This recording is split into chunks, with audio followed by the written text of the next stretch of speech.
কথা আমার অনেক দিন ধরে পেটে আসে কিন্তু বলা হয় না। সেটা হচ্ছে আসলে বলতে পারেন মেয়েদের আসল ঘর কোনটা, তার নিজের বাড়ি কোনটা, যেখানে তার অধিকার আছে, যেখান থেকে তাকে কেউ বেরিয়ে যেতে বলতে পারবে না বা তাকে বলবে না তুমি চলে যাও, বা তার ভয়ে থাকতে হবে না। আমাকে এটা বলতে পারেন, কারণ মেয়েদের বাবার ঘরও তাদের ঘর না। জন্ম থেকেই তারা জানে যে পরের ঘরে চলে যাবে, দিন গুনতে থাকে। 18 হইলেই তো বের করে দিবে, তার আগেও দেয় তার পরেও দেয়, মানে বিয়ে দিয়ে মেয়েকে পর করে দেয়। এরপরে স্বামীর ঘরে গিয়ে প্রথমে জুয়ান অবস্থায় নিজের ইচ্ছা মতো সংসারে কিছু করতে পারে না, কারণ তখন শাশুড়ি থাকে, শাশুড়ির সংসার। এরপরে যখন মোটামুটি একটা বয়স হয়, শ্বশুর শাশুড়ি মারা যায়, তখন যখন মেয়েটার সংসারটা গুজায় নেয়, তখন স্বামীর সাথে ঝগড়া হইলেই স্বামী ঘর থেকে বের করে দেয়।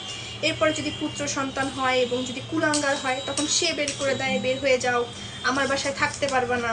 আর মেয়ে সন্তান হইলে তো জামাইদের প্রতি হক থাকে না, জামাইরা যদি করেও অনেক কথা শুনতে হয় জামাইদের।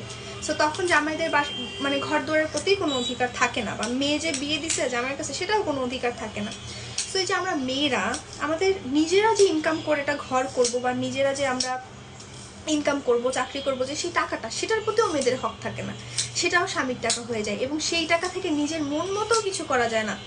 মানে তাহলে মেয়েদের আসলে কারো কাছে অধিকারও রইল না, নিজের টাকার প্রতি অধিকার রইল না, যে নিজের টাকা থেকে নিজে কোনো কিছু করবে বা নিজের ইনকাম, সেটাও মেয়েদেরকে মানে সঁপে দিতে হয়, বা সেটার প্রতিও তার কোনো স্বাধীনতা নাই যে সেই টাকা থেকে সে নিজে কিছু করবে, বা আমি নিজে ইনকাম করে আমি নিজে কিছু করব। তাহলে আসলে আমাকে মানে একটু বুঝান তো, যে আসলে মেয়েদের আসলে ঘরটা কোথায়। মানে খুব মাঝে মধ্যে মানে যা কারা ওই সাত কপাল নিয়ে জন্ম নেয় ভাই, যারা নিজের টাকা নিজেরা খরচ করে, জামাইয়ের টাকাও খরচ করে, বাপের ঘরেও পেয়ারি দুলালি হয়ে থাকে, স্বামীর কাছেও পেয়ারি দুলালি হয়ে থাকে, শ্বশুর শাশুড়ি তো বাদই দিলাম। তো ওই মেয়েগুলার ওই এই সাত কপাল কিভাবে নিয়ে আসে আল্লাহ মাহবুবই জানে।